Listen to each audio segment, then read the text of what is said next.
Buenas tardes, me da gusto saludarles. Qué bueno que vinieron, ya hace mucho que no venían.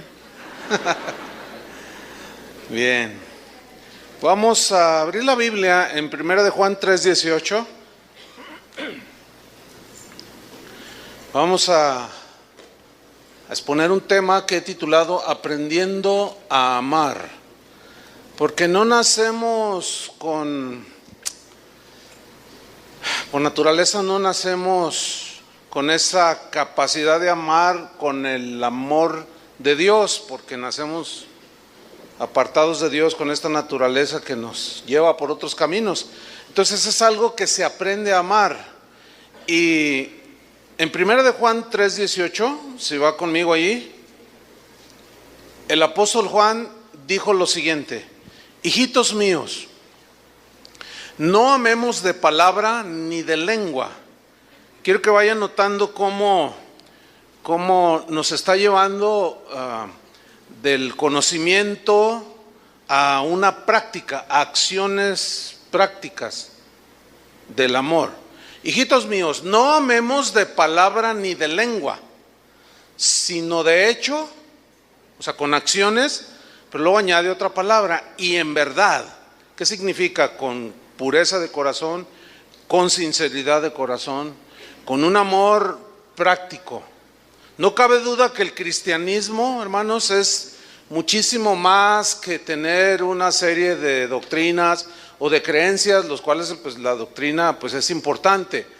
Sin embargo, la misma Biblia en su enseñanza doctrinal nos muestra que nuestro creer en Dios tiene que traducirse también en acciones deliberadas, que nosotros de manera deliberada, consciente, tomamos decisiones, acciones, porque en favor de los demás, en este caso de amar al prójimo, porque esa es la única manera en que podemos demostrar que somos cristianos. Es la única manera. Es la única manera en que podemos demostrar que somos hijos de Dios, cuando amamos como la Biblia nos enseña que debemos amar. Estamos y vivimos en una generación que no sabe amar a Dios, no aman a Dios, tampoco aman a su prójimo. Las evidencias son innegables. Hace 3 días escuchaba una estadística que aquí en el estado, en este año, han asesinado a más de 1,000 personas, nada más aquí en Jalisco. 3 por día, eso es algo trágico. O sea, no hay amor a Dios y mucho menos al prójimo. Sin embargo, nosotros los cristianos estamos llamados a amar como Dios ama.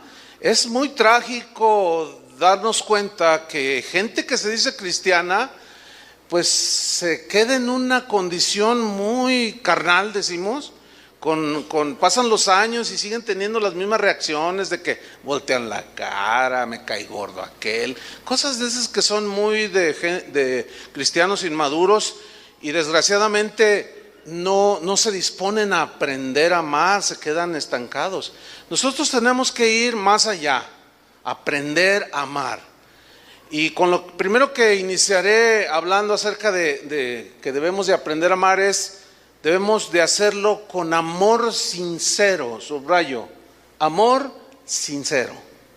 En Romanos capítulo 12, versículo 9, si va conmigo, ahí el apóstol Pablo lo dice de una manera muy sencilla, cómo debe ser el amor. Dice Romanos 12, 9, el amor, se entiende el amor hacia Dios y hacia el prójimo, ¿sí? El amor sea sin fingimiento, sin doble cara. El amor no debe ser sincero lo más posible, no debe de estar salpicado de hipocresía ni de apariencia. Tratar de aparentar algo que no eres no es agradable delante de Dios. Es una agresión a Dios y una agresión al prójimo amarlo con un amor fingido. Es algo tan fuera del corazón de Dios. Cuando una persona dice, ay querida, que no sé, y luego se voltea y por, ay, no, o sea, qué mala onda. Eso no es de un cristiano. ¿Entiende? Nosotros tenemos que ir más allá. Yo estaba reflexionando en este punto y de pronto en la reflexión dije, qué terrible hubiera sido que Jesús en la cruz hubiera fingido. ¿Se imaginan a Jesús diciendo, Padre, perdónalos porque no saben lo que hacen? Y de repente por acá le cierra el ojo, ¿verdad?, al Padre, y dice, pero, o sea, hasta herético suena eso, ¿no? Pensar que Jesús estaba fingiendo cuando dijo que Él estaría con nosotros. Yo estoy con vosotros todos los días hasta el fin del mundo. Y luego voltea por acá y dice, ¿se puede imaginar eso? ¿Verdad que no? Por eso el nivel de amor sin fingimiento es un nivel que es el nivel de Dios. Y aquí se nos instruye, el amor sea sin fingimiento. Mira, mejor no digas nada, no le digas nada. Es mejor a tener hipocresía en decir que amas a una persona. Fíjate lo que dijo Pedro, el apóstol, en 1 de Pedro 1:22. Es muy interesante este texto porque nos lo dice de una manera muy clara. Dice que Dios, refiriéndose a Dios, habiendo purificado vuestras almas, fíjate, hemos sido purificados por la obediencia a la verdad. O sea, en el momento que tú obedeciste el mensaje del Evangelio, te arrepentiste, dice, mediante el Espíritu. O sea, el Espíritu es el que hace la obra de regeneración en el creyente, en el corazón, lo transforma, lo cambia, lo hace una nueva criatura. Ahora, ¿para qué nos hace una nueva criatura? ¿Para qué toda esa limpieza por el Espíritu de Dios? Ahí nos lo dice, para el amor fraternal no fingido. En otras palabras, si verdaderamente el Espíritu de Dios, el Espíritu Santo, ha hecho una obra en ti de regeneración, tú estás ahora llamado a amar con amor no fingido. Amaos, dice, los unos a otros entrañablemente. Esa palabra entrañablemente habla de las entrañas, que es sinónimo de lo profundo del ser. Cuando decimos con todo mi corazón, de lo profundo de mi ser, yo amo a esta persona entrañablemente. Pero aquí está hablando de unos con otros. Pero luego añade otro ingrediente, dice, de corazón puro. El corazón puro, como cantábamos hace unos minutos, el limpio de manos y puro de corazón, ese es el que va a habitar en la presencia del Señor, el que no calumnia ni desea mal a su vecino, a su prójimo. Entonces somos llamados a aprender a amar con amor no fingido. Cuando tú le quieras expresar a alguien que lo amas, sé sincero, no finjas, porque eso no es de un cristiano. Aprender a amar también con un amor que sea ausente de maldad, que no sea un amor lisonjero que trate de sacarle algo a alguien por las palabras que se le dice fingiendo amar. No, tiene que ser sin fingimiento, pero también tiene que haber un corazón puro para que la maldad esté ausente. En Romanos capítulo 13, búsquelo por favor. Romanos capítulo 13, versículo 8. Ahí Pablo nos da unas instrucciones muy, muy importantes para los cristianos. ¿Cuántos son cristianos? Entonces, para nosotros. Dice aquí Pablo a los Romanos capítulo 13, versículo 8. No debáis a nadie nada, refiriéndose a endeudarse con dinero, bienes, etcétera. Es mejor vivir sin deudas, dice Pablo. No debáis a nadie nada.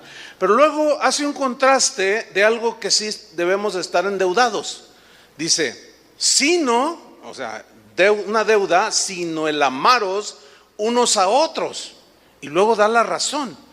Porque el que ama al prójimo, fíjate, el que ama al prójimo ha cumplido la ley. Enseguida en el versículo 9 menciona algunos de los mandamientos de la ley que están expresados ahí en Éxodo 20, que son fundamentalmente 10. Los 4 primeros son en relación con Dios: no tendrás dioses ajenos, amarás al Señor, etcétera.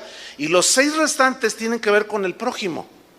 Entonces Pablo aquí está tocando el segundo aspecto del amor hacia el prójimo, pero está diciendo que si amamos, estamos cumpliendo la ley. Fíjense qué interesante, porque dice en el versículo 9: porque no adulterarás, no matarás, no hurtarás, no dirás falso testimonio, no codiciarás, y cualquier otro mandamiento en esta sentencia se resume. Fíjate, lo resume. ¿En qué? Amarás a tu prójimo como a ti mismo. Pero luego en el versículo 10 dice algo muy interesante, sencillo, pero muy profundo, porque dice: el amor, fíjate, el amor no hace mal al prójimo. Bajo ninguna circunstancia, el amor no hace mal al prójimo. Así que el cumplimiento de la ley, pues es el amor. Escúchame bien, si tú o yo o cualquiera que se diga cristiano causamos daño a nuestros amigos, a nuestros familiares, esposo, esposa, abuelos, qué sé yo, a nuestros amigos, a nuestros hermanos en la fe, si nuestras acciones les causan daño, ese es un síntoma que el amor tiene que ser perfeccionado en nuestro corazón, porque el amor no hace mal al prójimo. ¿Cuántos reconocen que nos hace falta? ¿Verdad que sí?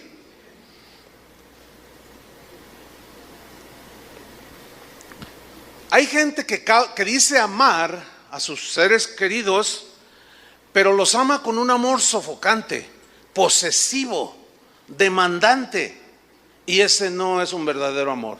Un amor que constantemente está celando a la novia, a la esposa, al qué sé yo. Ese no es el amor que la Biblia nos enseña. Ese es un amor egoísta que prohíbe todo. Quien ama a su prójimo jamás lo va a conducir o lo va a dañar, y mucho menos lo va a conducir a que él mismo cometa pecados. Por ejemplo, uno de los pecados que yo me doy cuenta que cometemos muy seguido es este. Miren, yo tengo gente muy cercana, mi esposa, mis hijos, etcétera. Todo consejo que demos a los demás, a nuestro prójimo, tiene que ser un consejo fundamentado en la palabra de Dios, ¿sí? Pero tiene que ser un consejo que los lleve a procurar el bien de ellos. Pero algo que yo noto muy seguido es que, por ejemplo, si llega tu hijo y te dice: oye papá, fíjate que ahí en la escuela me hicieron bullying, o un maestro me dijo esto. Entonces, como la tendencia natural es a defender al muchacho, claro, él no te dice que le aventó un avión al maestro, ¿entiendes? Entonces la reacción natural es protegerlo. No me importa mucho lo que haya hecho mi hijo, sino en lo que le hicieron. Entonces, error grande, que con un consejo decimos amar a esta persona y le damos un consejo que lo lleva a la rebelión. En realidad no estamos amando correctamente. No sé si me expliqué. Es decir, fíjate, si nosotros estamos dañando a los que decimos que amamos, entonces hay algo que tenemos que corregir. Por eso es que aprender a amar es primordial. Cuando Jesús les dijo a sus discípulos: vayan y prediquen el evangelio a toda criatura, enséñenles todas las cosas que yo les he enseñado a ustedes. Y esto es enseñar lo que Él enseñó. Entonces, quien ama a su prójimo jamás le va a dar un consejo que lo lleve a violentar otros principios de Dios. No, porque el amor también es un amor que es justo, ¿sí? Entonces, Pablo está diciendo aquí que la única deuda que el cristiano tiene que pagar todos los días y que nunca se va a poder saldar es la deuda de amor que debemos de tener hacia el prójimo. Dice Romanos 13:8 allí que leímos: no debáis a nadie nada, sino el amaros unos a otros. Uno de los primeros líderes de la iglesia cristiana dijo lo siguiente: dijo, la deuda del amor que debemos de tener hacia los demás sigue con nosotros de manera permanente. Nunca nos dejará esa deuda. Es una deuda que tenemos todos los días, dijo, y que siempre, mientras vivamos, tendremos una deuda de amor hacia los demás. Pablo asegura aquí en estos textos que acabamos de leer de Romanos que si una persona trata de cumplir esta deuda de amor de una manera, digamos, más fácil, entre comillas, podrá cumplir todos los demás mandamientos. Porque como el amor no le hace mal al prójimo, dice, no adulterarás. Entonces, el que ama verdaderamente con amor de Dios dice, no puedo tomar una mujer que le pertenece a otro, o un hombre que le pertenece a otro, porque el amor no le hace mal a nadie, no le hace mal al prójimo. Entonces cuando se ama, pues el amor verdadero no hace mal. Entonces se detiene y dice, no, eso no es para mí. ¿Se fijan hasta dónde tiene poder el amor de Dios? Entonces Pablo dice, bueno, no va a adulterar, dice, pero tampoco va a matar. No, tampoco va a robar, tampoco va a tomar lo de otro, porque va a decir, no, yo no voy a tomar los bienes del otro. Tampoco va a codiciar. ¿Por qué? Porque dice, no, pues no puedo codiciar las cosas que le pertenecen a otro, porque de las codicias necias se derivan muchas cosas que luego nos hacen sufrir y dañamos a medio mundo. Cuando en una familia hay adulterio, se destruyen y se afectan muchas personas, no solo la esposa o el esposo engañado, sino los hijos, y luego los papás los suegros de ambos, y luego los hermanos en la carne, y luego los cuñados, los abuelos, y hasta los vecinos de al lado. Ay, mira, tan bonita esa pareja, mira nada más el cuate lo que hizo. Y es que no sabemos amar, pero cuando sabemos amar, cumplimos los mandamientos, porque el amor no hace mal a nadie. Entonces, aprender a amar también con un amor que es generoso. Pablo, si ustedes buscan 2 Corintios capítulo 8, vayan buscándolo en sus Biblias. Pablo está enseñando aquí algo muy importante.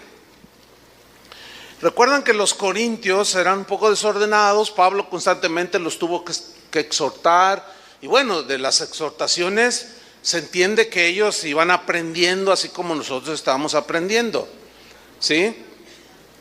Y aquí había sucedido algo.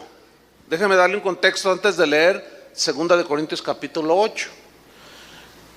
En Jerusalén, por causa de la persecución, los cristianos habían entrado en una profunda pobreza, porque les decomisaban sus negocios, los desterraban de Jerusalén, andaban errantes, no les vendían comida.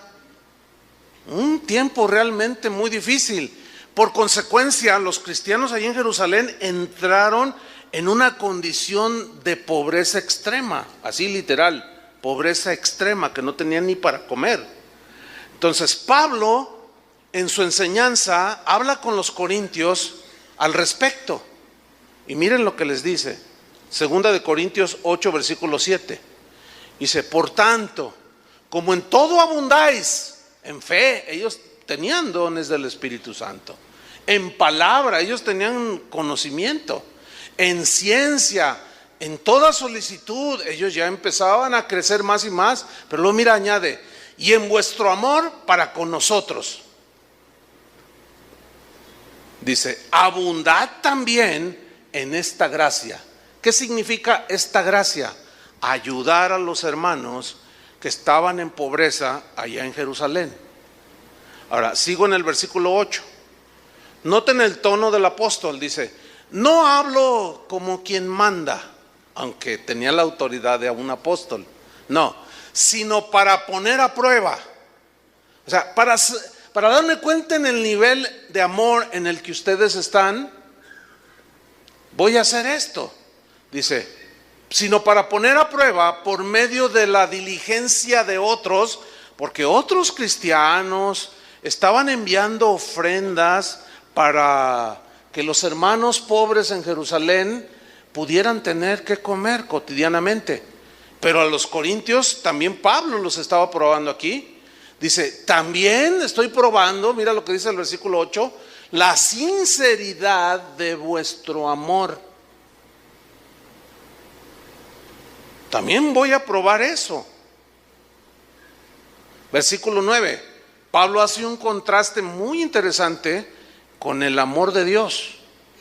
Los lleva Pablo a esa reflexión y los eleva y les dice en el versículo 9, porque ya conocéis la gracia de nuestro Señor Jesucristo, que por amor a vosotros. Ahora, cuando les está leyendo esta carta a los corintios, ellos están así, ¿no? Así como ustedes, así. Oigan, necesitamos apoyar a los indigentes. Ayer yo hablé con uno al final de la reunión y me dice, ¿me permite darle un abrazo al final? Y cuando lo abracé estaba empapado. O sea, es un por lo que haya sido, que se salieron, sus condiciones en sus países no son como las de México. Aquí en México hay pobreza, sí, pero hay otros más pobres todavía. Y pues se siente feo. ¿Qué tienes que hacer? Bueno, pues ayudar, ¿no? Así de sencillo. Entonces Pablo le está diciendo, yo quiero probar la sinceridad de vuestro amor, pero quiero que ustedes piensen en esto. Ustedes ya conocen la gracia de nuestro Señor Jesucristo, que por amor a vosotros se hizo pobre, siendo rico, para que vosotros con su pobreza fueseis enriquecidos. Aquí está hablando de riqueza espiritual, sin duda, pero también la Biblia dice que Dios nos da las cosas para que las disfrutemos y que Él nos sustenta cada día. Y hay un texto que dice que también el Señor nos da cosas en abundancia para que las disfrutemos, pero no solo para eso, sino también para compartir con los demás. Entonces Pablo les pone ese ejemplo de cómo Cristo por amor se dio a ellos, dice. Versículo 10, y en esto doy mi consejo. Fíjate, el consejo, como era un consejo basado en el amor, siempre era para beneficiar a otros, no para abusar de ellos, al contrario, para beneficiar a otros, a los menos protegidos, a los menos o con mayor necesidad. Doy mi consejo, dice, porque esto os conviene a vosotros, que comenzasteis antes, no solo a hacerlo, sino también a quererlo desde el año pasado. O sea, ellos ya se habían enterado desde el año, en ese tiempo, el año pasado, dice Pablo, de que los hermanos en Jerusalén estaban teniendo necesidad y ellos no hacían nada. Es como si nosotros no hubiéramos hecho nada por los hermanos que fueron afectados por el huracán Patricia, ¿verdad? No, ¿dónde está el amor cristiano allí? Entonces Pablo dice en el versículo 11, ahora pues, dice, llevad también a cabo el hacerlo. O sea, no solo la buena intención. Cuando escuchamos mensajes como lo que yo estoy hablando ahora, decimos, no, sí, hay que apoyarlos. Y la gente se queda a veces en la buena intención y no llega al terreno de la acción, que es lo que Pablo está explicando que es el amor. El amor acciona en favor del otro, porque el amor no hace mal al prójimo, sino siempre busca su bien, quien sea. ¿Sí? Entonces dice, también llévenlo a cabo, hacerlo, para que como estuvisteis prontos a querer, pues sí, todos queremos, pero hay que aterrizarlo, ¿sí? así también lo estéis en cumplir conforme a lo que tengáis. Porque si primero hay la voluntad dispuesta, ahí está, será acepta según lo que uno tiene, no según lo que no tiene. Aquí Pablo está estableciendo un principio acerca de la generosidad, acerca del dar y el de apoyar a otros, que es un principio que en el cristianismo de hoy es de los menos observados. ¿Qué está diciendo Pablo aquí? En el versículo 11 dice que den conforme a lo que tengáis, que la ofrenda será acepta según lo que uno tiene, no según lo que no tiene. Y lo que se maneja el día de hoy en muchos lugares es, si no tienes para ofrendar, dicen, pide un préstamo al banco y tráelo a la casa del Señor. No, nada más antibíblico que eso, hermanos. O si no tienes, pues haz una promesa de fe y a ver cómo le haces, y tú traes tu promesa al altar de Dios, dicen. No, la Biblia no dice eso. ¿Lo están captando? Dice que debemos de dar según lo que tenemos, no lo que no tenemos.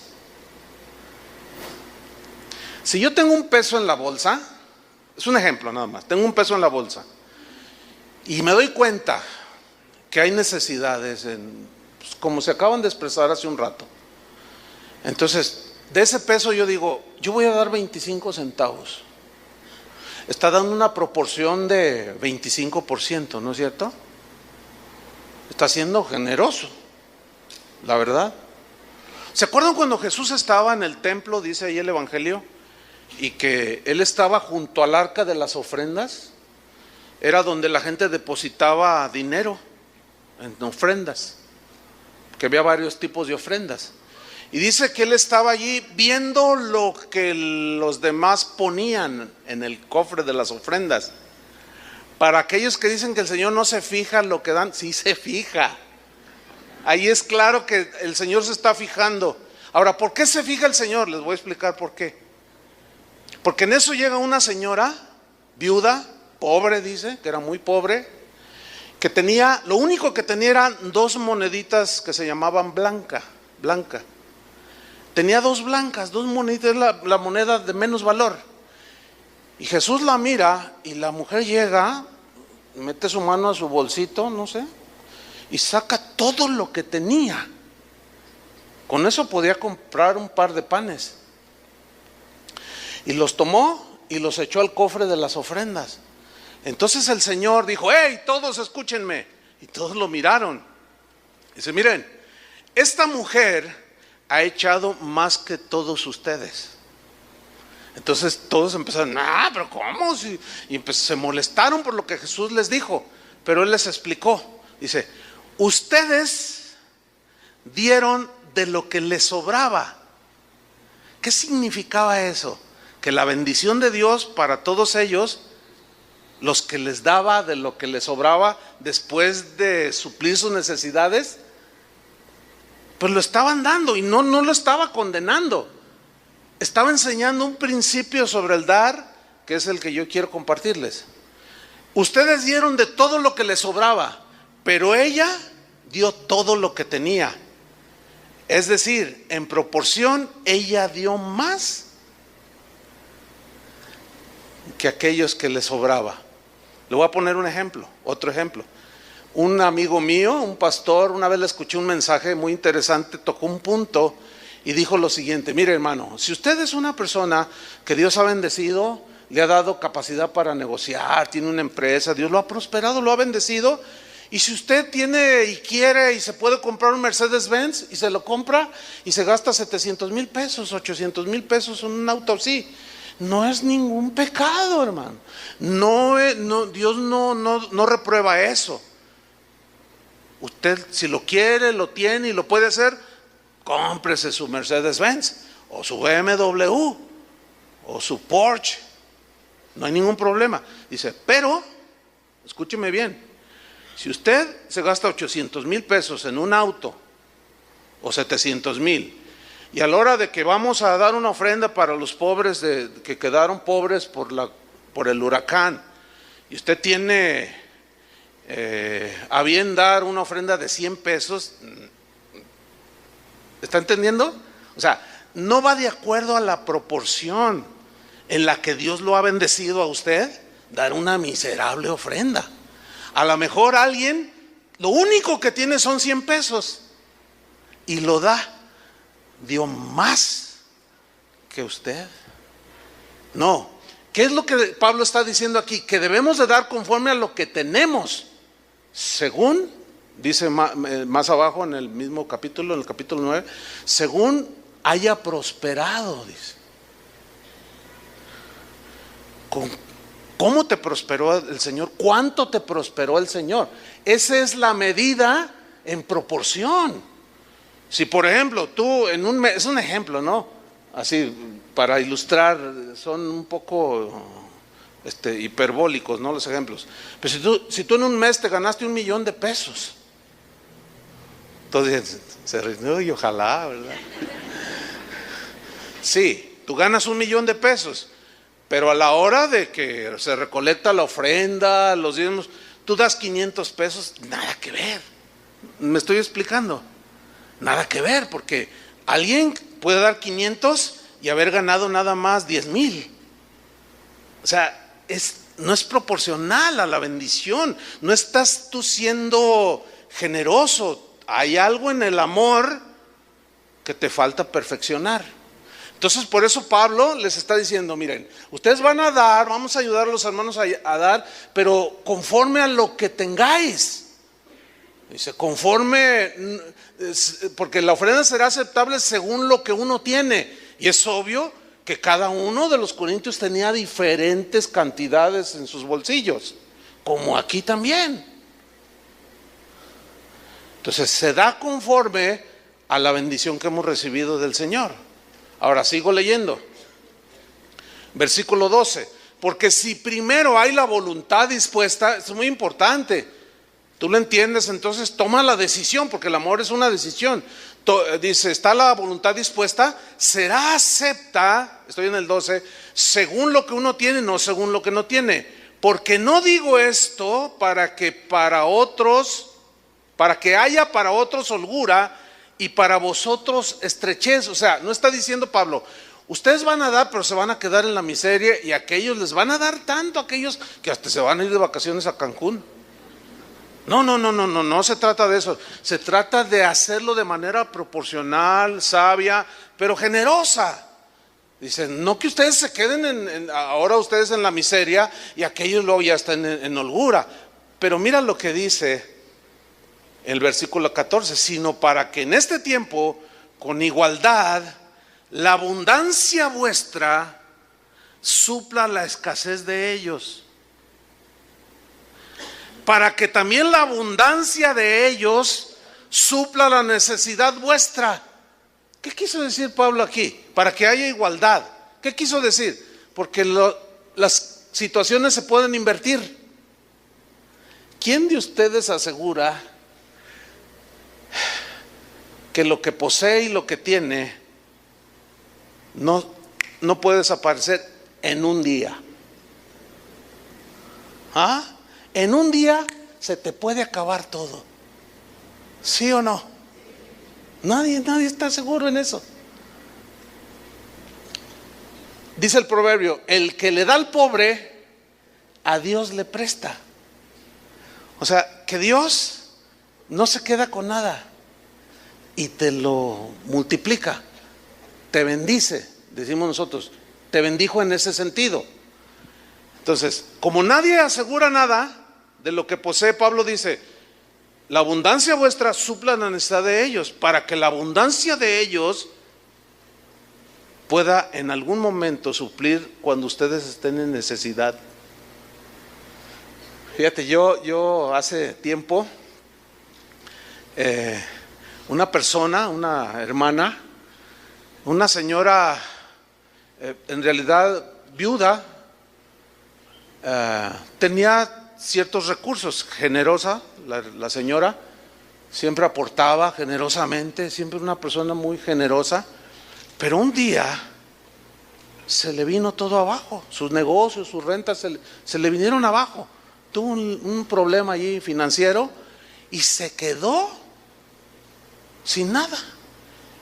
Entonces me llama y me dice, porque ella no es de la ciudad y ella mandaba sus ofrendas acá. Me llama y me dice, pastor, fíjate que estoy en una situación así, no tengo ni para lo mínimo. Dice, te hablo a ti, pastor, dice, porque pues necesito, si me pueden ayudar. Fíjate cómo se invirtieron, ¿sí? Entonces, claro, me habló personalmente a mí. Ella lo puso como si la iglesia, pero no, yo entendí que pues eso yo no lo debía de trasladar, sino que yo debía de hacer algo. Entonces yo le dije, sí, tú me hablas de alguna cantidad o algo. Dice, pues algo muy, pues no es muy gravoso. Me dijo la cantidad, yo le dije, dame tu número de cuenta y se lo mandé, porque en más de 2 ocasiones ella me llamaba y me decía, pastor, te quiero dar para ti, para tu esposo, tu familia, para esta Navidad, cómprales a tus hijos. O sea, ella me bendecía a mí en su abundancia, ¿entiende? Pero fíjese cómo se cambiaron las circunstancias. Y en ese momento podía decir yo tengo algo que me sobra de la abundancia que Dios me ha dado. ¿Ve? Para que haya igualdad, dice Pablo. Esos son principios del amor generoso, que ahí está, el amor verdadero que da, que no exige, que nomás está pensando en él de manera egoísta, siempre jineteando el dinero, pichicateando el dinero, siempre buscando cómo sacarle la ventaja. No, eso no es amor. Eso es vileza. Y más los que retienen el salario del trabajador. Para nosotros los cristianos no, esa no es la clase de vida que Dios quiere. ¿Están de acuerdo con eso? No, estamos llamados a un nivel más arriba. Entonces Pablo, apelando al amor cristiano, fíjate, el amor cristiano, está explicándoles a los corintios lo que les dijo allí. Dice, yo espero ver que ustedes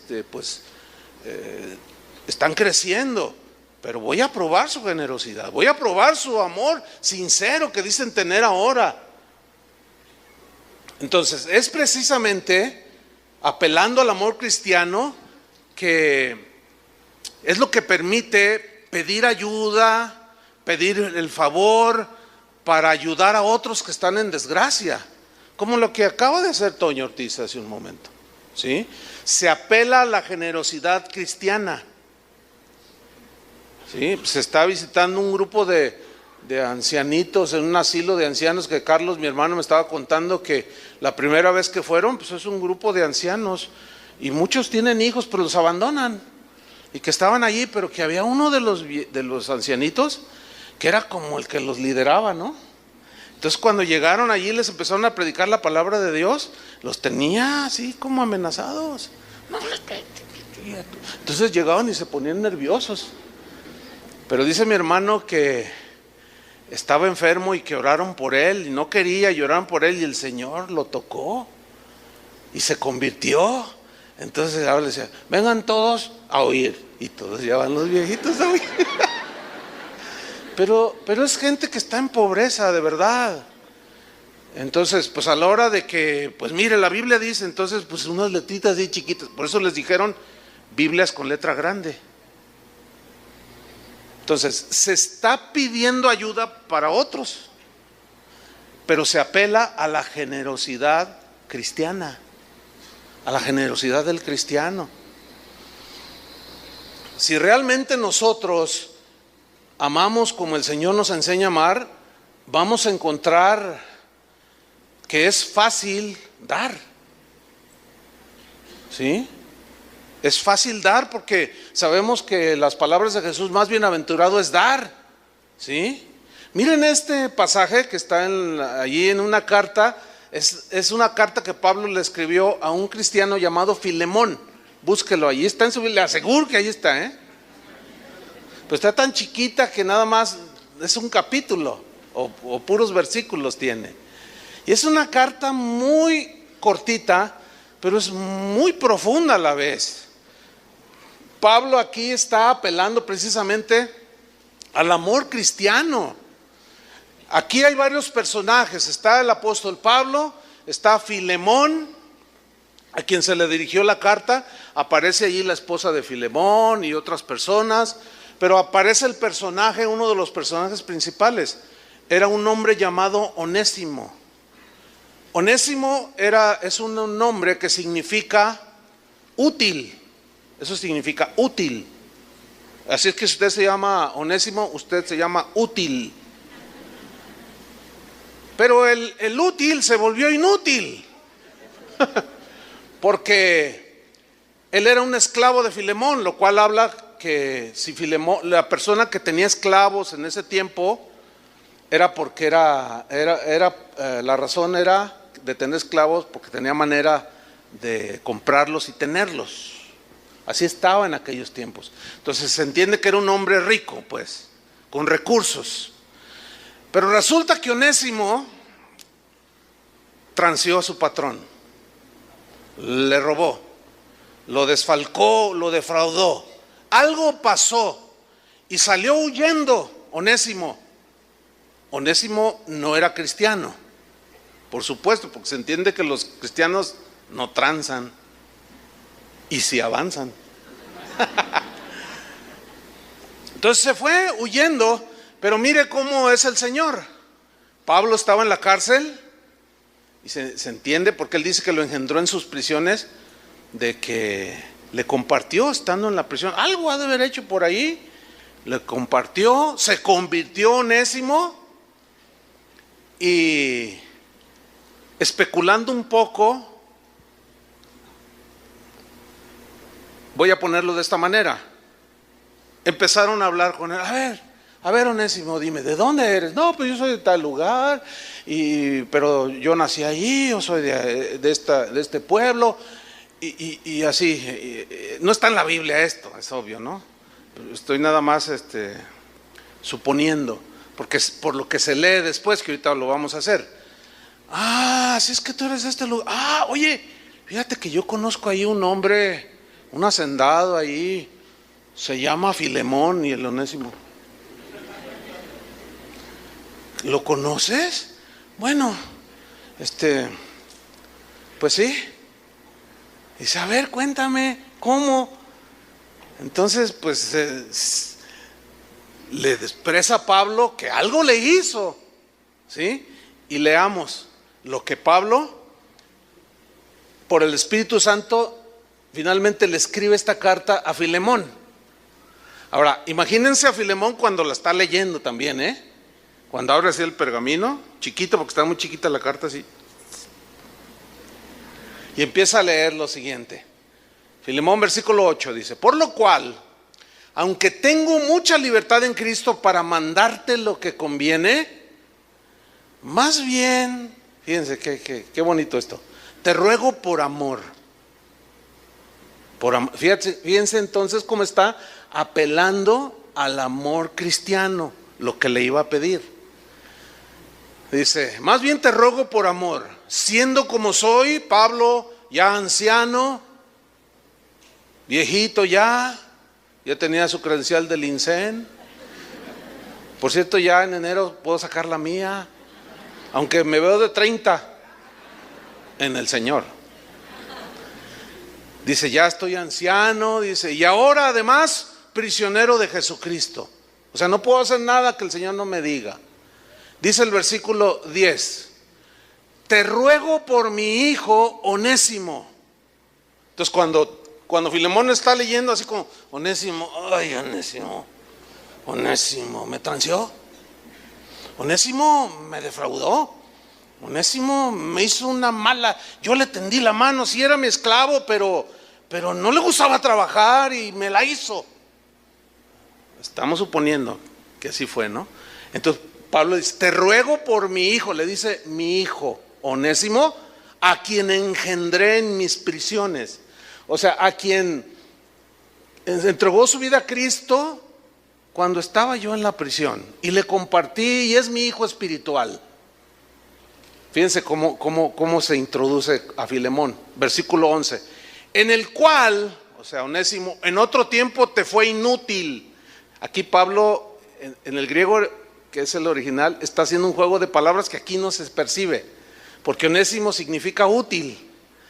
Y entonces le dice, en el cual en otro tiempo te fue inútil. Pero ahora a ti y a mí nos es útil. Versículo 12, el cual vuelvo a enviarte. Sugiere entonces aquí ya más claridad.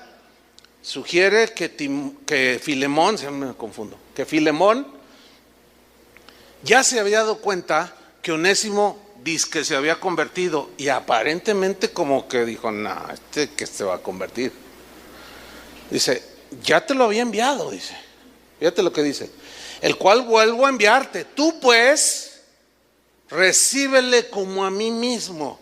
¿Qué sugiere? Como que lo recibió, pero así como, ay, sí, muy cristiano. No, si estaba dolido a lo mejor, Filemón. Dice, el cual vuelvo a enviarte, recíbelo como a mí mismo. Ahora, ¿cómo creen ustedes que Filemón, un hombre generoso, porque era muy generoso a la vez, cómo creen que recibía a Pablo?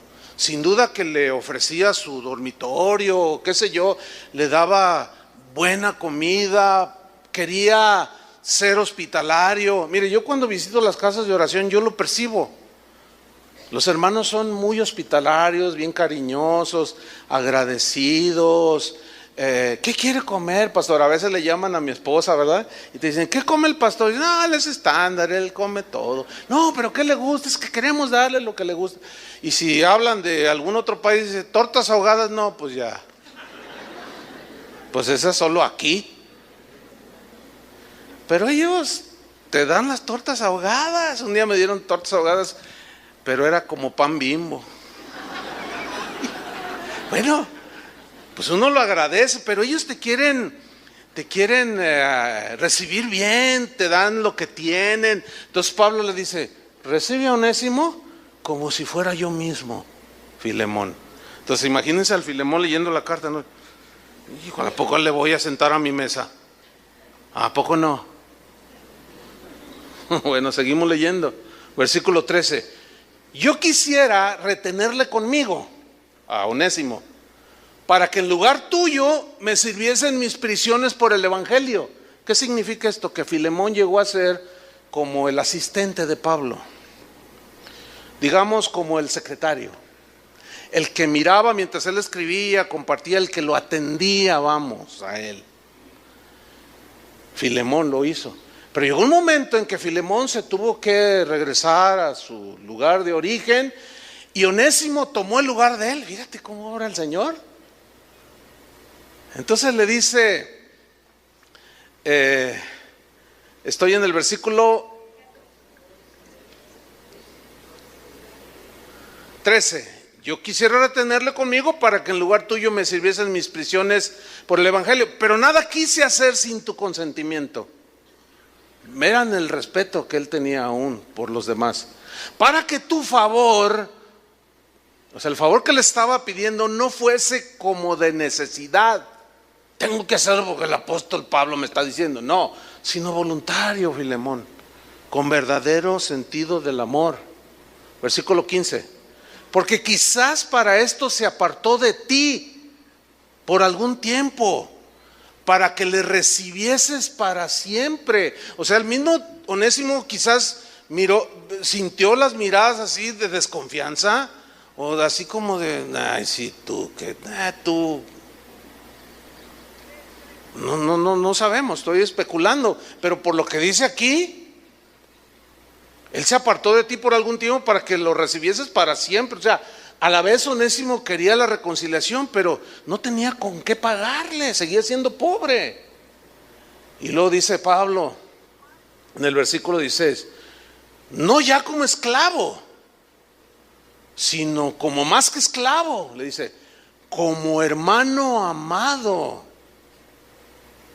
mayormente para mí, pero cuanto más para ti, tanto en carne como en el Señor. Versículo 17, así que si me tienes por compañero, o sea, de milicia de predicación del evangelio, recíbele como a mí mismo. 18. Y vean esto, y si en algo te dañó, que sí lo había dañado, o te debe, ponlo a mi cuenta. ¿Conoce gente como esta? A ver, ¿cuántos de ustedes han pagado la deuda de otro? Mire, algunos levantaron la mano. Oh, bien. Bien. A ver, otra vez. ¿Cuántos de ustedes se han atrevido a pagar la deuda de otro? Bien.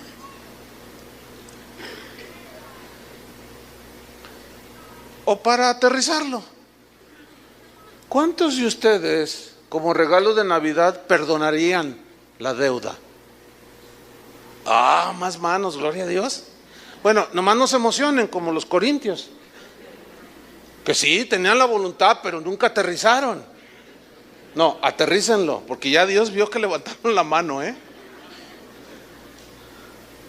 No, pues es que el amor cristiano no se queda aquí, se extiende. Entonces, si tú lo extiendes, mira, porque hay gente que a lo mejor tú te pidió prestado y no se te esconden, pero no te lo han podido pagar en un año. Y cuando te ven, mira, aguanta, ya no sé cómo. Entonces tú, no te preocupes, no, está bien cuando tengas. Pero imagínate que tú le llamas al rato o le mandas un mensaje, mira, de Navidad está saldada tu cuenta, no me debes nada. Le vas a ver mejor que un pavo. ¿Por qué? Porque es mejor no deber nada a nadie. Entonces Pablo le dice, mira, si en algo te dañó, te debe, ponlo a mi cuenta. Yo, Pablo, lo escribo de mi mano. O sea, yo soy el que te está describiendo, Filemón. Yo lo pagaré, dice. Pero luego añade algo, por no decirte que aún tú mismo te me debes también. O sea, Pablo no lo está manipulando. Está tratando de apelar al amor cristiano que sí existía en Filemón, pero que a veces por la ofensa se bloquea. Por eso allí que el verdadero amor es un amor que también perdona, para que el amor pueda seguirse extendiendo. Entonces mira lo que dice el versículo 20. Sí, hermano, tenga yo algún provecho de ti en el Señor. O sea, que yo pueda ver que el Espíritu de Dios sigue trabajando en ti, Filemón, que sigues siendo un hombre bueno, generoso, que eres un cristiano. Conforta mi corazón en el Señor. O sea, si tú haces eso que te estoy pidiendo voluntariamente, yo no te estoy obligando, pero te estoy pidiendo ese favor. Hazlo con Onésimo, perdónalo, perdónale la deuda. Pero luego Pablo va más allá. Dice en el versículo 19, dice, yo, Pablo, lo escribo de mi mano, yo lo pagaré. Y luego le dice, yo necesito tener un provecho de ti, conforta mi corazón. En el 21, te he escrito confiando en tu obediencia, sabiendo que harás aún más de lo que te digo. Yo no tengo dudas de que Pablo tenía en mente el texto que dice que cuando le pedimos al Señor, Él nos da más abundantemente de lo que pedimos. ¿Has experimentado eso? Le pides algo a Dios y el Señor te da más abundantemente de lo que le pides. Eso estaba en la mente de Pablo. Por eso le dice, sabiendo que harás aún más de lo que te digo. Bueno, por el final de la carta y todo se ve que Filemón respondió con amor cristiano. Le perdonó la deuda. Por supuesto que le iba a decir a Pablo, no, ¿cómo crees que te lo voy a cobrar a ti? No. Mira, Onésimo, ahora somos hermanos en Cristo. Y el Onésimo así todo avergonzado, ¿no? Pero mira, hermano, está saldada la cuenta. Bueno, hermano, ese es el amor generoso también, ¿entienden? Ese es el amor práctico, así, en toda la extensión de la palabra. El amor práctico es un amor que sirve a Dios de manera práctica, pero también a los demás. Miren este versículo. Hebreos 6, versículo 10. Pongan mucha atención a este texto porque tiene mucho contenido. Hebreos capítulo 6, versículo 10. Sígame allí con atención. Dice así: porque Dios, ¿quién? Fíjese, subraye, Dios. Porque Dios, dice, no es injusto para olvidar vuestra obra y el trabajo de amor que habéis mostrado hacia su nombre, habiendo servido a los santos. ¿Quiénes son los santos? Los cristianos. Habiendo servido, o sea, a Dios, a los hermanos, y sirviéndoles aún. Fíjate lo que dice: Dios no es injusto para olvidar el trabajo de amor que tú hiciste. En estos últimos años yo he detectado un número bastante considerable de cristianos que han salido de sus iglesias donde se congregaban porque se sintieron abusados por líderes abusivos que les quitaron su casa, les quitaban el dinero, los manipulaban. Pero la gente a veces es inocente, pero lo hacen de corazón para el Señor. Algunos ciertamente llegan al grado de explotación, al grado de que, por ejemplo, como un varón me decía, que una vez le habló el pastor: oye, tienes que venir aquí, pues necesitas aquí pintar la pared, no sé qué. Le dice: es que ya le había dicho a mis hijos y a mi esposa que los iba a sacar. No, primero está el Señor, le dice, y si no lo haces, Dios te va a castigar. Pues, no, pues nada que ver, ¿no? Con eso. Entonces, pues llegó y pintó. Bueno, cuando se dan cuenta estos hermanos, estas personas que han sido abusados, que lo que dieron para la obra y todo, de pronto dicen: cayó en saco roto. ¿De qué sirvió? Perdí 15 años de mi vida. No. Escúcheme bien, pónganme mucha atención. No, porque Dios no es injusto para olvidar lo que tú hiciste para Él. Tampoco Dios va a olvidar lo que hiciste sirviendo a los hermanos. Y ese bien que tú hiciste está en la cuenta del Señor. Dios no es injusto para olvidar la obra de tu amor que hiciste.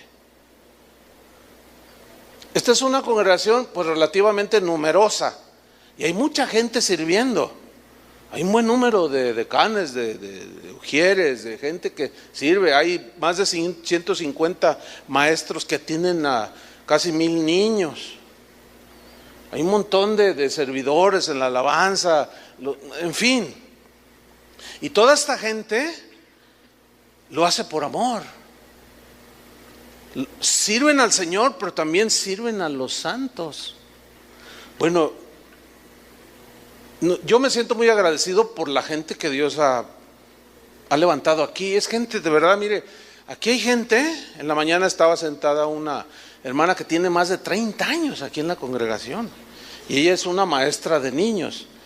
Ella adiestró a mi hijo y a mi hija cuando estaban en el cunero, pues lo tomó en sus brazos. Y cuando fueron creciendo, bueno, eso ¿cómo lo puede pagar uno? Lo menos que uno puede hacer es ser agradecido. Y de cuando en cuando lleguen con ellos o digan: oye, hermano, gracias por lo que haces. Eso es lo justo y es lo respetable y es la correspondencia del amor cristiano. Hermano, gracias, porque ninguno de ellos recibe salario, pues no es una empresa aquí, no genera recursos así como para, ¿sí? Es un ministerio, se dice que es un ministerio.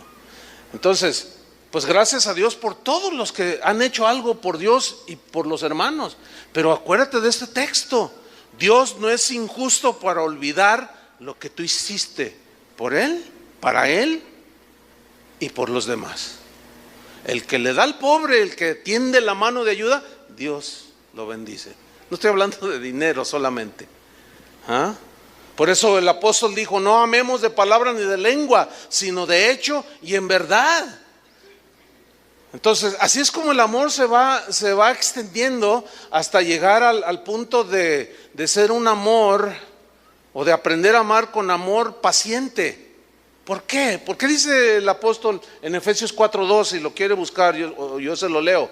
Efesios 4:2 dice, con toda humildad, o sea, con una actitud no de soberbia, sino con toda humildad, mansedumbre, dice, soportándoos con paciencia los unos a los otros.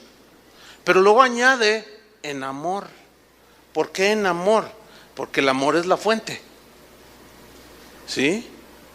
Como cantamos, es en Él en que encuentro mi fuerza, poder, la pureza, la unción, el poder, el amor. Dios es amor. Pero aquí resalta la palabra soportar. Dice, sopórtense con paciencia los unos a los otros. Porque como todos somos distintos, mire, por ejemplo, los sugieres dan su tiempo, vienen, son instruidos y todo, pero son como nosotros. Algunos pues entran a veces en un problema, Dios sigue tratando con ellos, pueden tener, al estar en formación de carácter, pues a veces puede algún mujer por ahí no ser tan amable como deberían. Un hermano me dijo, oye, fíjate que, no te lo digo en mala onda, dice, pero pues hay una persona allí, mujer, que, ¿a qué? ¿Ya quieres? Y dice, yo apenas, ¿qué? Y si yo le tengo miedo y le saco la... A ver, entonces yo le dije a Toño, porque él es el encargado, ¿no? Le dije, oye, ya hay 2 quejas de una persona, de los sugieres. Pues ellos dan su tiempo y estamos agradecidos, pero pues dilo de manera general.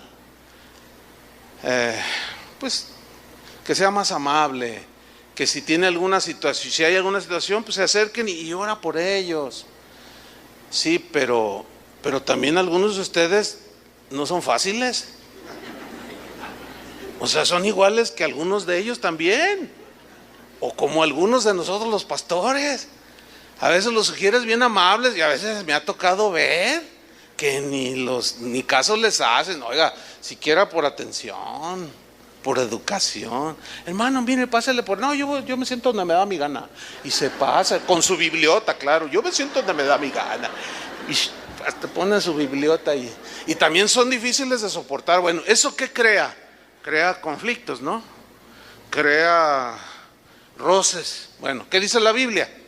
Sopórtense en humildad, con mansedumbre, sopórtense unos a otros en amor. Ahí está. De otra manera, imagínate que esto es lo que no se debería de hacer. Hay un conflicto allí. Entonces, no, allí el ujier o el ujier, no, ahí los hermanos, mejor me voy a otra iglesia. No, esa no es la solución, porque se va a encontrar otros iguales o peores. No sabe uno. ¿Por qué? Porque estamos en proceso, ¿o no? Estamos siendo formados. Por eso dice, mejor aguántense unos a otros. Eso es lo que Pablo está diciendo. Pero luego más adelante dice Pablo en Colosenses 3:13, fíjate lo que dice, soportándoos unos a otros y perdonándoos unos a otros. Si alguno tuviere queja contra otro, de la manera que Cristo os perdonó, dice, así también, ¿qué? Hacedlo vosotros. Otra vez vuelve a decirle a los colosenses, ¿por qué? Porque también entre los hermanos en Colosas había rispidez, había conflictos, desacuerdos, y dice, sopórtense unos a otros, pero Pablo va más allá y les dice, perdónense unos a otros si alguno tuviera queja contra otro. Pero luego dice la manera, de la manera que Cristo os perdonó, así hacedlo vosotros. Ahora, vamos a hacer una reflexión que hemos hecho antes, pero viene bien en este momento. ¿Cómo es perdonar de la manera que fuimos perdonados? Ok, pregunta. ¿Tú merecías el perdón de Dios? ¿Qué merecías? ¿El infierno? Sí, muy bien. Palomita. Todos merecíamos el infierno por pecadores injustos y mala onda. Pero un día vino el Evangelio. Lo creímos por fe, por gracia somos salvos por medio de la fe. ¿Por qué somos salvos? Por gracia. ¿Qué es gracia? es un regalo que no mereces, pero que Dios te lo da, aunque no lo merezcas. Eso es el concepto básico de gracia. ¿Merecías el perdón? No, pero Dios te perdonó por gracia. Oh, sí, qué bonito. Bueno, de la manera que Cristo os perdonó, así también hacedlo vosotros. No, pero usted no sabe, pastor, lo que hizo. No me interesa lo que hizo. ¿Merece el perdón? No. No. ¿Y tú sí merecías el perdón? Y se titubean. ¿Sí? Mira. Qué cristianazo eres. A ver, otra vez. ¿Tú sí merecías el perdón? Sí. Y el otro no. Bueno. Eso significa, de la manera que Cristo os perdonó, así hacedlo vosotros. Por gracia. No lo merece el que te ofendió, como tú tampoco lo merecías que ofendiste a Dios, pero Él nos dio su gracia y nos da la suficiente también para perdonar a los demás. ¿Cuántos dicen amén? Por eso a los mismos colosenses en el versículo 14 les dice: sobre todas estas cosas, vestidos de amor, dice. ¿Cuáles cosas? Pues las diferencias que había entre ellos. Vístanse de amor, que es el vínculo perfecto. Entonces el aprender a amar también es con un amor realista. Fíjense lo que dice 2 de Corintios 2:4. Dice: porque por la mucha tribulación y angustia del corazón, fíjense lo que está escribiendo Pablo a los Corintios, os escribí con muchas lágrimas. O sea, los regañó. Hubo un momento en que les dijo: ¿cómo quieren que vaya con ustedes? ¿Con amor o con la vara? Porque eran tremendos los corintios. Pero miren lo que está diciendo, pongan mucha atención, síganme, ya estamos llegando al final. Porque por la mucha tribulación y angustia del corazón os escribí con muchas lágrimas, dijo Pablo, pero no para que fueseis contristados, sino para que supieses cuán grande es el amor que os tengo. En otras palabras le está diciendo: miren, yo los regañé, sí es cierto, pero es por amor. Les llamé la atención, los discipliné, pero entiéndanlo, es por amor. Y esto concuerda con lo que dice la Biblia: porque Dios al que ama, disciplina. Dios al que ama, ¿qué? Disciplina. ¿Qué significa? Que la disciplina, que es la que va formándonos, es una extensión del amor. Porque dice ahí en Hebreos, en ese pasaje de la disciplina, dice: porque si Dios no nos disciplina, entonces no son hijos de Dios, sois bastardos, dice. Entonces tú a tus hijos los disciplinas y les llamas la atención. Es algo práctico, es un amor práctico. Los amas, pero los disciplinas para formarlos. Eso nos lleva a definir que el amor, pues, es un amor realista. Es decir, que el amor cristiano no cierra los ojos ante las agresiones o las faltas de los demás. No se hace así el ciego. No, yo no vi nada. No. El amor no es ciego. El verdadero amor va a usar la exhortación o la reprensión, como lo hizo Pablo con los corintios. Por eso les dijo: miren, yo les escribí, sí los regañé, pero yo estaba llorando. Pero ustedes lo necesitaban. No, yo no les escribí para ofenderlos o para que se entristecieran, no, sino para que supieran cuánto los amo en el Señor.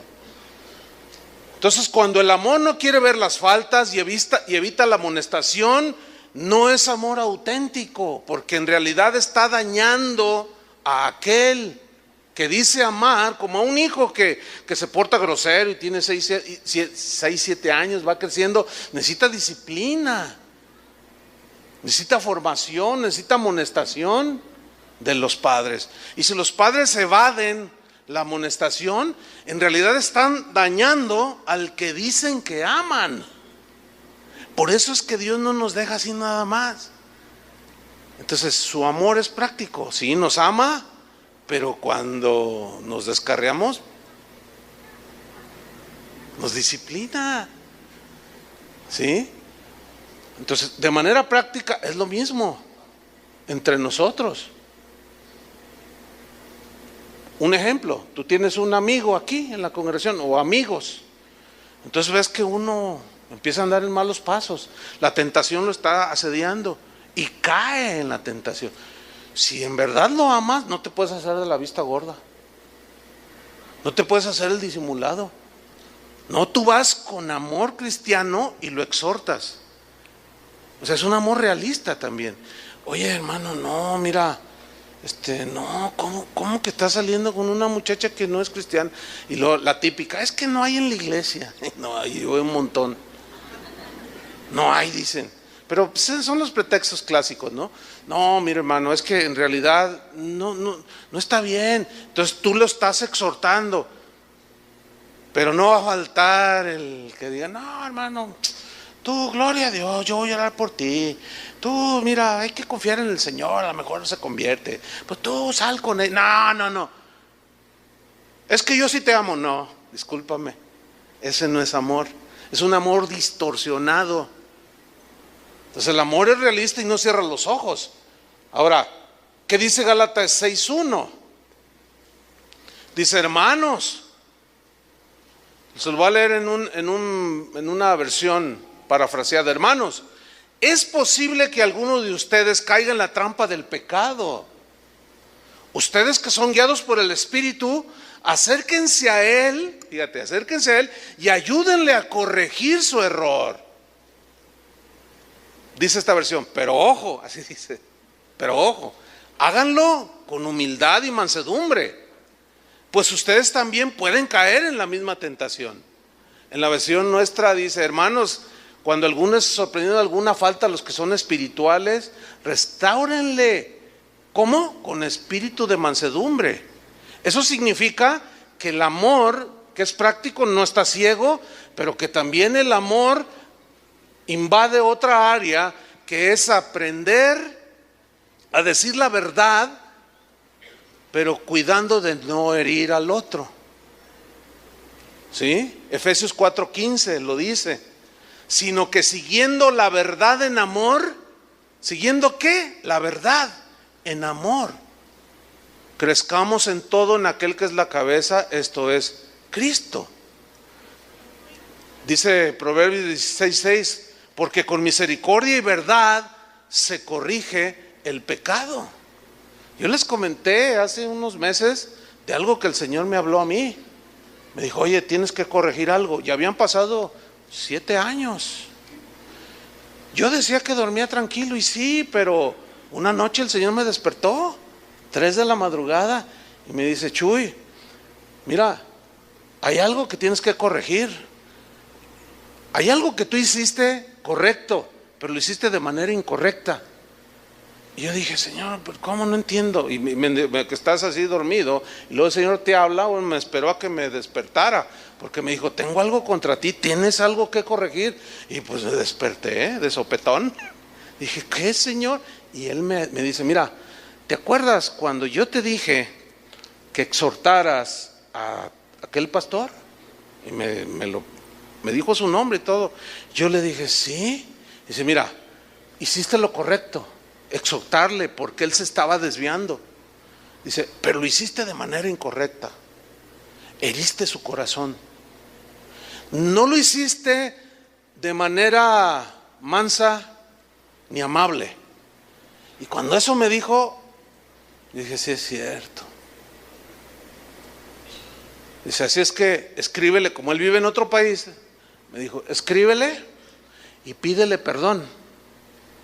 No de la exhortación, sino de la manera en que lo hiciste. Yo dije, Señor, agarré mi computadora y le mandé un correo y ahí lo tengo archivado.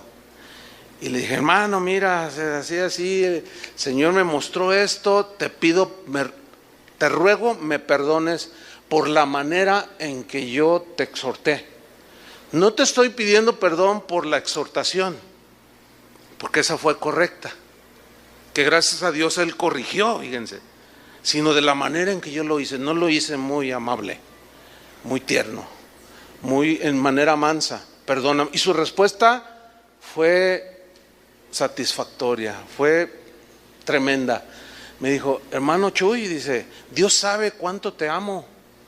Dice, y yo te perdono, dice, la manera en que me exhortaste. Bueno, también estoy aprendiendo, ¿no? ¿O no? Pues estoy junto con ustedes en el mismo barco.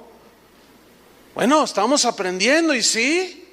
Pero y entonces la Biblia nos enseña con misericordia y verdad. ¿Con qué? Con misericordia y verdad se corrige el pecado.